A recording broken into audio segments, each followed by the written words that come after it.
جو شخص ایمان اور طلب ثواب کی نیت سے رمضان کے روزے رکھے گا اس کے پچھلے گناہ معاف کر دیے جائیں گے۔ رمضان وہ مہینہ ہے جس میں قرآن نازل ہوا جو لوگوں کے لیے سراپا ہدایت ہے، برکتوں و رحمتوں کا سائبان تحفہ رمضان۔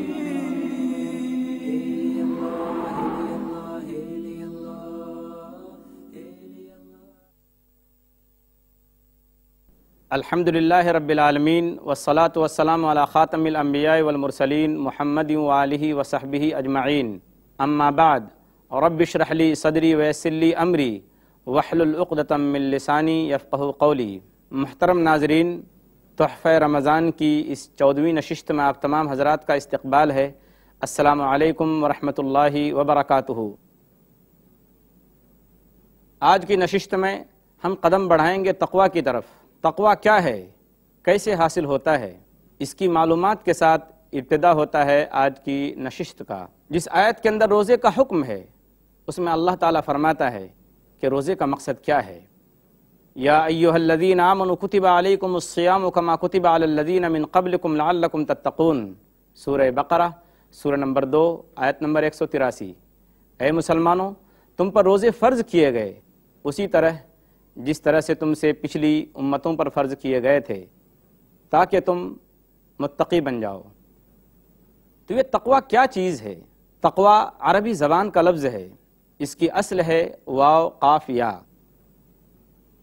جس کے معنی بچنے، پرہیز کرنے اور لحاظ کرنے کے ہیں۔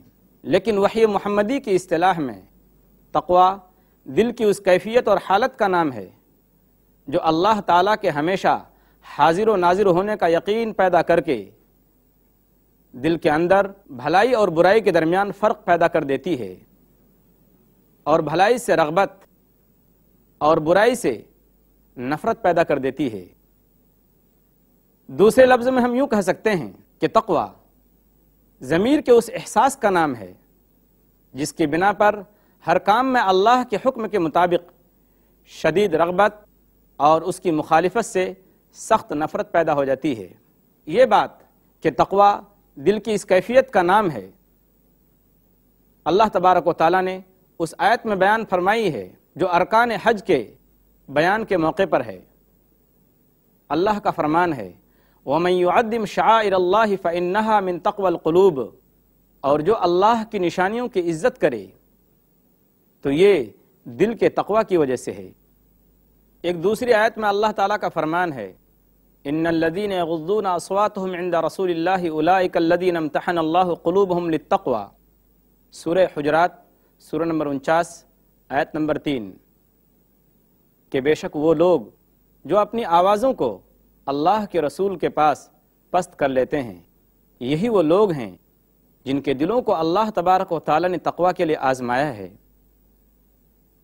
اس آیت سے پتہ چلا کہ تقوی دل کا مرکز ہے، اور اس آیت سے یہ بھی معلوم ہوا کہ اللہ کے رسول صلی اللہ علیہ وسلم کی تعظیم کا احساس تقوی کی وجہ سے پیدا ہوتا ہے۔ فَأَلْهَمَهَا فُجُورَهَا وَتَقْوَاهَا، سورہ شمس سورہ نمبر 91 آیت نمبر 8۔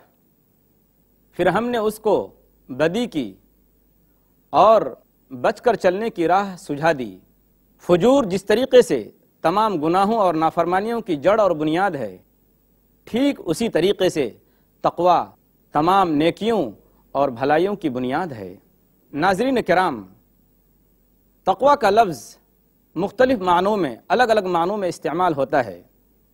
تقویٰ کا ایک معنی یہ ہے کہ دل کو گناہوں سے اور برائیوں سے پاک کیا جائے، جیسا کہ اللہ تبارک و تعالیٰ کا فرمان ہے یا ایھا الذین آمنوا کتب علیکم الصیام کما کتب علی الذین من قبلکم لعلکم تتقون، سورہ بقرہ سورہ نمبر 2 آیت نمبر 83۔ اس آیت کے اندر جو لفظ تتقون ہے اس کا مطلب یہ ہے کہ تم اپنے دل کو گناہوں سے اور برائیوں سے پاک کرو، اپنے اوپر کنٹرول رکھو۔ تقویٰ کا ایک مطلب اللہ کا ڈر اور خوف بھی ہے۔ اللہ تعالیٰ فرماتا ہے یا ایھا الذین آمنوا لا تأکلوا الربا اضعافا مضاعفہ واتقوا اللہ لعلکم تفلحون، سورہ آل عمران سورہ نمبر 3 آیت نمبر 130، کہ اے ایمان والو، تم سود کو بڑھا چڑھا کر مت کھاؤ اور اللہ سے ڈرو۔ اس آیت کا یہ مطلب نہیں ہے کہ تھوڑا سود آدمی کھا سکتا ہے، بلکہ اس آیت میں یہ بات بیان ہوئی ہے کہ آدمی سود کے قریب بالکل نہ جائے۔ تقوی کا ایک مطلب اللہ تعالیٰ کی اطاعت و فرما برداری بھی ہے۔ اللہ کا فرمان ہے، یا ایھا الذین آمنوا اتقوا اللہ حق تقاتہ ولا تموتن الا وانتم مسلمون، سورہ آل عمران، سورہ نمبر 3، آیت نمبر 102، کہ اے مسلمانوں، اللہ کی اطاعت و فرما برداری کرو جیسی اس کی اطاعت و فرما برداری کرنی چاہیے، اور تم جب بھی مرو اسلام کی حالت میں مرو۔ یعنی تقوی کا لفظ عبادت کے لیے بھی استعمال ہوتا ہے۔ اللہ تعالیٰ کا فرمان ہے، ان الارض للہ یورثها من یشاء من عبادہ والعاقبۃ للمتقین، سورہ اعراف، سورہ نمبر 7، آیت نمبر 128، کہ بے شک زمین اللہ کی ہے، اللہ اپنے بندوں میں سے جس کو چاہتا ہے اس زمین کا وارث بناتا ہے، اور انجام کار عبادت کرنے والوں کے لیے ہے۔ تقوی کا ایک ترجمہ اور ایک معنی توحید اور ایمان بھی ہے۔ اللہ تعالیٰ کا فرمان ہے، وَمَا الْحَيَاةُ الدُّنْيَا إِلَّا لَعِبٌ وَلَهْوٌ وَلَلدَّارُ الْآخِرَةُ خَيْرٌ لِّلَّذِينَ يَتَّقُونَ، سورہ اعراف، سورہ نمبر 7، آیت نمبر 32۔ اس آیت کا ترجمہ یہ ہے کہ دنیا کی زندگی کھیل کود کے سوا اور کچھ بھی نہیں، اور آخرت کا جو گھر ہے وہ ان لوگوں کے لیے ہے جو ایمان والے ہیں۔ تقوی کا ایک معنی اخلاص کا بھی ہے۔ اللہ تعالیٰ کا فرمان ہے، لَمَسْجِدٌ أُسِّسَ عَلَى التَّقْوَى مِنْ أَوَّلِ يَوْمٍ أَحَقُّ أَن تَقُومَ فِيهِ، سورہ توبہ، سورہ نمبر 9، آیت نمبر 108، کہ وہ مسجد جس کی بنیاد اخلاص پر رکھی گئی ہے وہ اس قابل ہے کہ محمد صلی اللہ علیہ وسلم آپ اس کے اندر کھڑے ہوں۔ ناظرین محترم، یہ تقوی کے مختلف معانی تھے جو میں نے آپ کے سامنے رکھے۔ آپ کو معلوم ہونا چاہیے کہ تقوی تمام اسلامی احکام کی بنیاد اور اصل ہے۔ اگر ہم محمد مصطفیٰ صلی اللہ علیہ وسلم کی تمام تعلیمات کا خلاصہ صرف ایک لفظ میں کرنا چاہیں تو اس کو تقوی کے لفظ سے ادا کر سکتے ہیں۔ اسلام کی تمام عبادت کا منشا تقوی کی روح انسان کے اندر پیدا کرنا ہے۔ اسی وجہ سے اللہ تبارک و تعالیٰ نے قرآن پاک کی دوسری ہی صورت میں اس بات کا اعلان کر دیا۔ قرآن پاک سے فائدہ وہی اٹھا سکتے ہیں جو تقوی والے ہیں۔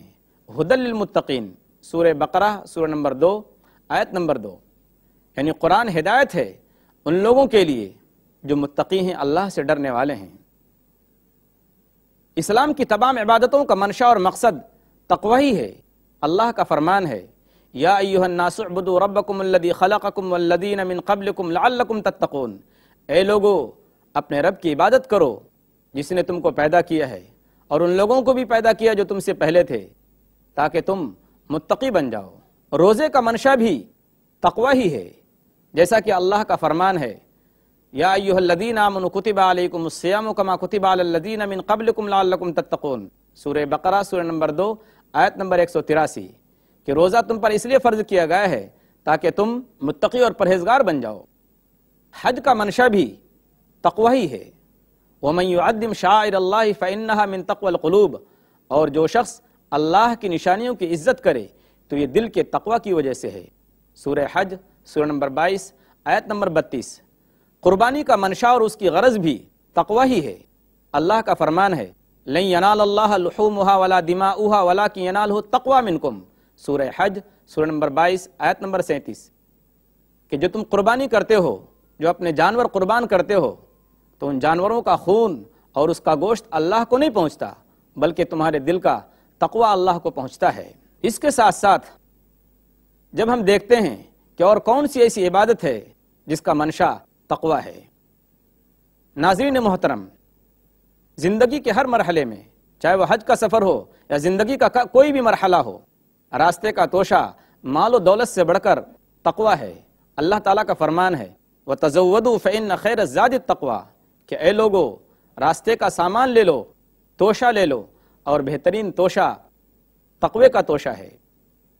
ہماری زیب و زینت اور خوبصورتی کا سامان ظاہری لباس سے بڑھ کر تقوی کا لباس ہے، وَلِبَاسُ التَّقْوَى ذَلِكَ خَيْرٌ، سورہ اعراف، سورہ نمبر 7، آیت نمبر 26۔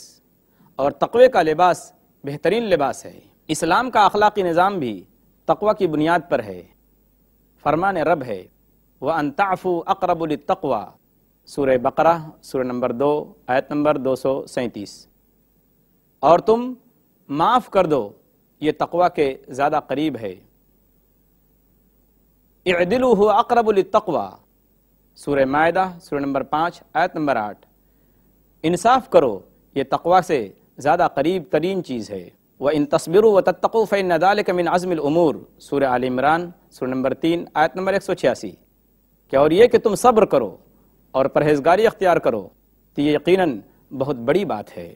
اس کے علاوہ جب ہم اور آگے دیکھتے ہیں اسلامی تعلیمات کی طرف تو ہمیں معلوم ہوتا ہے کہ اسلام میں رنگ و نسل، خاندان، قبیلہ، ان تمام چیزوں کو ہٹا کر اللہ تبارک و تعالیٰ نے عزت کا جو معیار قرار دیا ہے وہ تقوی کو قرار دیا ہے۔ اللہ کا فرمان ہے، یا ایھا الناس انا خلقناکم من ذکر و انثی وجعلناکم شعوبا وقبائل لتعارفوا ان اکرمکم عند اللہ اتقاکم، سورہ حجرات سورہ نمبر 49 آیت نمبر 13۔